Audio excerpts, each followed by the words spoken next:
Stance. This is for an orthodox right-handed fighter. In boxing, you always want your power hand as your rear hand.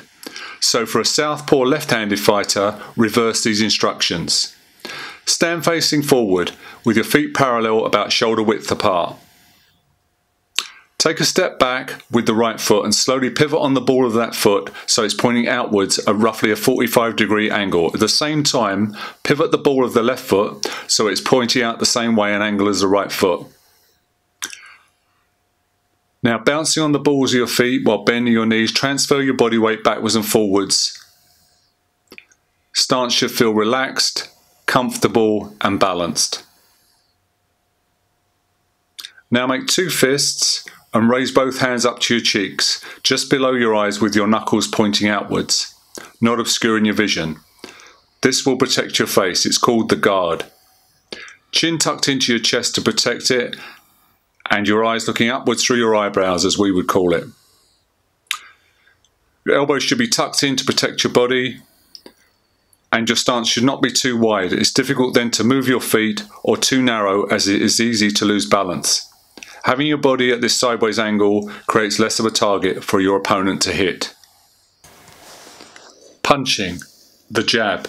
We will start with the jab, as to me it's the most important punch in boxing, as it can set up all your other punches and also the easiest as it requires less energy. You can measure your distance and range from your opponent and control them. It can also be used as part of your defence. I have a few variations on the jab, but to begin with we will show you the basic jab. Throwing any punch, there are two main things to observe. Technique, make sure the jab is delivered with smoothness and efficiency. Balance, so you can throw the punch and move effectively afterwards.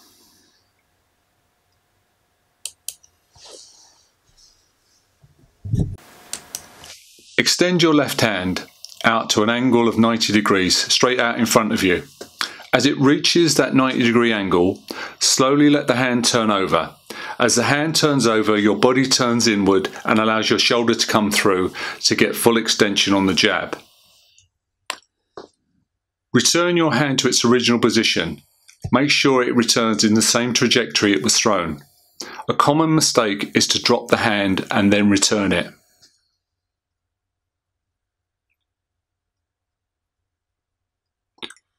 Also make sure that the other hand is still touching your chin.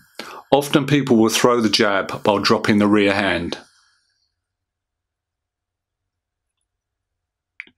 Make sure your body is relaxed, especially the shoulders, not hunched and tight. A relaxed body allows your punches to flow.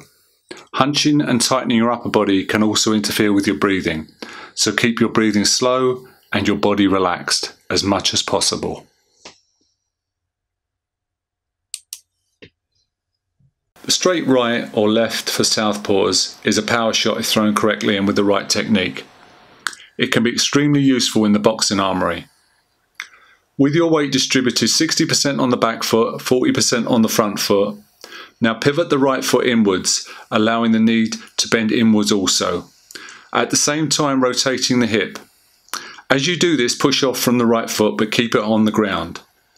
Swiveling the hips allows torque through the body. This creates the power in the shot.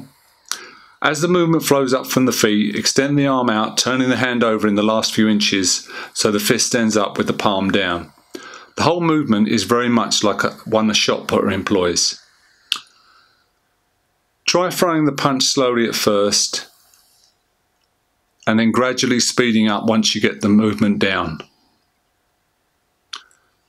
Once you feel confident in the punch, really try whipping your hip into it.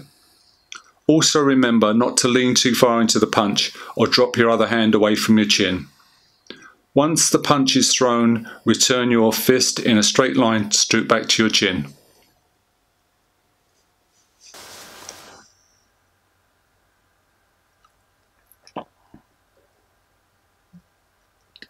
The lead hook. Start balanced and in stance. Now drop the heel of the back foot to the floor and let that foot act as an anchor as you pivot the front foot just as you were stubbing out a cigarette. Let the knee and the hips follow, twisting inwards. As you do this, take the left hand slightly away from the face, let the elbow come up and bend your arm to a 90-degree angle, letting most of the movement come from the foot and the twisting of the hips. Imagine a face right in front of you. Once the punch is struck, return your hand back to its original position. For shorter hooks, I like my elbow up and palm down. For a longer hook, I like the palm of my hand in a vertical position and hook in from there. For a longer hook, imagine the target a little further away but in your range. Let the arm extend out in front of you, not dropping down too much, and execute the hook. When you throw a hook, be careful not to hook right across the body, as this is wasted energy and can make you off balanced. With all punches, make sure your shoulders are relaxed and you're not dropping the other hand away from your face, leaving you exposed. If you want to put more power into this hook, transfer more weight onto the front foot, and as you do so, tilt your body slightly over the lead foot and hook in from there. The right hook. Again, in stance with your guard up nice and tight, weight balanced evenly on the balls of the feet. Pivot on the back foot just as you were going to throw a straight right. As you pivot, drop the heel of the front foot to anchor the punch and drive off the pivoting back foot, rotating the knee and the hip inwards. Driving off the back foot and transferring the weight onto the front foot. Drop the right hand slightly away from the face and let the elbow raise 90 degrees and hook in. Palm down for shorter hooks and in a vertical position for longer hooks. Return your hand to your face. Remember with all punches not to lean too far into the punch. With all the punches we have demonstrated so far, it's best to start off slowly, preferably with a mirror in front of you so you can observe exactly what you're doing. Master the technique and then you can build up speed as you become more confident. The best way to drill the hooks is when you are starting out, is in your stance, draw a left hook, right hook, left hook, right hook, and allow the punches to flow.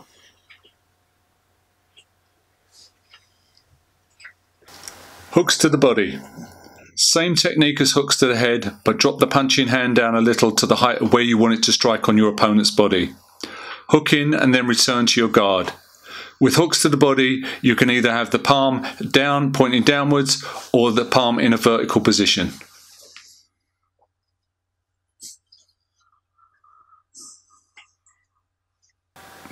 Putting the punches together. Now we have the jab, the straight right, and the hooks. First throw the jab, and as your jabbing hand returns to your face, throw the straight right, slowly building up speed. Remember, smooth and relaxed, shoulders and arms relaxed, not holding your breath. Allow the punches to flow. The more relaxed and efficient your punches and body are, the more power you will generate in these punches. Also keep your hands relaxed and fists slightly clenched. Now throw the jab and the straight right. As your right hand comes back, bring your weight back at the same time so you are balanced on the balls of your feet. Drop the back heel, pivot and throw the left hook, returning to your guard and balance once the punch is thrown.